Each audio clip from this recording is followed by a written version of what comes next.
I'm Raythe from RaytheReign.com, and I write gay vampire, shifter, and fantasy romance.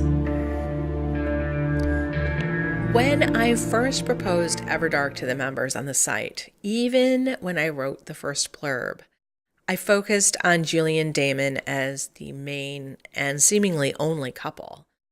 I knew that Christian and Balthazar would be a couple. I even knew that for some people, they would be a favorite couple. But I also knew that little gets a shiver going down the spine more than the words ancient vampire king. They're like catnip for me. So naturally, I talked more about Daemon and Julian. But this was a mistake. Because when members started reading Everdark and met Lord Balthazar Ravenscroft for the first time in the first chapter, and the focus was on him and Christian equally with Julian and Daemon, maybe even a little bit more in the beginning, people were way confused. They were like, where's Julian and Daemon and what's this couple doing in my vampire story? Well, I had to then explain that I had misled them accidentally. It was an accident. I seriously didn't even think about it because I've done stories with two equal couples in the past, such as in The Fell.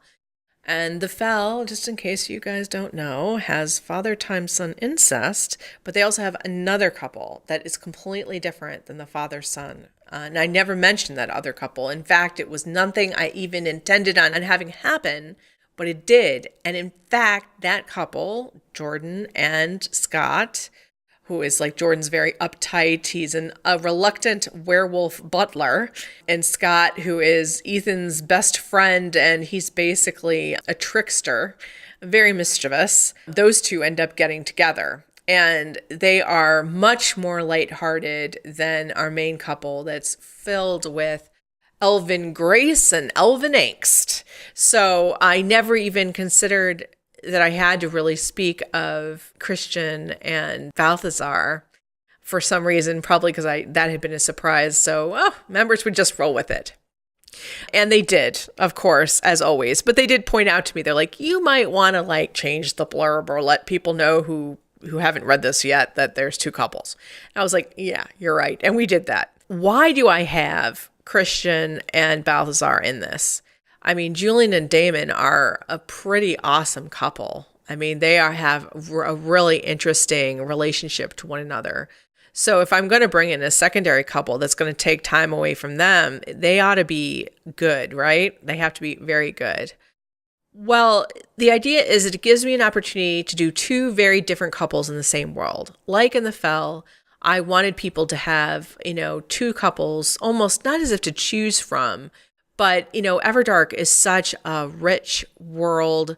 I wanted those who maybe weren't into Julian and Daemon to have an opportunity to experience through Christian and Balthazar. They had to be also obviously very different than Julian and Daemon, otherwise it would make no sense. So I decided I was going to do the lovable rake and the cool scientist. And I will tell you this, they are that, but like all good ideas and stories, they get even better as the characters and my members told me who they were and what they want. So who is Lord Balthazar Ravenscroft, and who is Christian Thorne, and who are they together? Well, Christian compares himself to Spock in Star Trek, meaning he sees himself as acting out of logic and not emotion. But like many of us, he doesn't see himself really clearly. He uses logic as a shield and a sword, as you'll find out if you read on in Everdark. He's got a tragic past, actually really tragic and really disturbing. His heart is locked down because of it, and he protects himself at all costs against people trying to have an attachment with him. He does not want them to, which is interesting because he and Julian have that video show existence, and people are fascinated by Christian's cool and aloof beauty. He even inspires fan fiction. This, of course, makes him incredibly uncomfortable. Yet you're on a show, so you sort of have to be out there, Christian. Got to deal with it. Lord Balthazar Ravenscroft is as different from Christian as can be. He is a dashing rake. He is handsome, exuberant, throws the best parties, but he's also surprisingly responsible. He's had to be, because a lot of people are counting on him. He was the fledgling of Master Roan Tythe, who was an incredibly abusive vampire, who used his Iros mind control powers to really hurt his fledglings and all the people in his house. Balthazar ended up killing him, giving him his second death and saving everybody from what he was doing. In response to that, they were going to kill Balthazar, but people spoke up on his behalf because he did the right thing, and they should have stopped Raythe long before, but hadn't. So he was only exiled from the Everdark to Earth, and a lot of people came with him. They all believed that they owed him their loyalty. They believe that he is a leader. So though he's very, how shall I say, not your typical leader, he has a big heart and he is very smart, but he is also very romantic and very emotional. And he does one other thing that Christian doesn't like. He's a fan. He's watched the show Existence, both to see what the two beautiful boys are up to, but also since he can simply admire Christian in his element.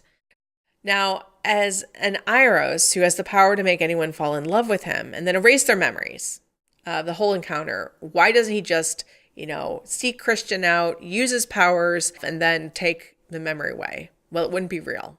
His feelings for Christian are actually much deeper than he even admits to himself. He wants Christian to truly care for him, and he certainly doesn't want Christian to forget him. Just when Balthazar saves Christian's life, you would think that Christian would be grateful to him. Instead, I have Christian being very suspicious of him. Christian's natural instinct, which is to lock everyone out, especially this exuberant, dashing rake, whom he does not trust at all, has to come in. And Balthazar finds that he really has a battle on his hands to win Christian over. And in doing so, he actually learns a lot more about himself and grows as a character. Balthazar, too, has a past that he knew nothing about and plays a great role in who he's going to be, which is the exact opposite of who he thought he was.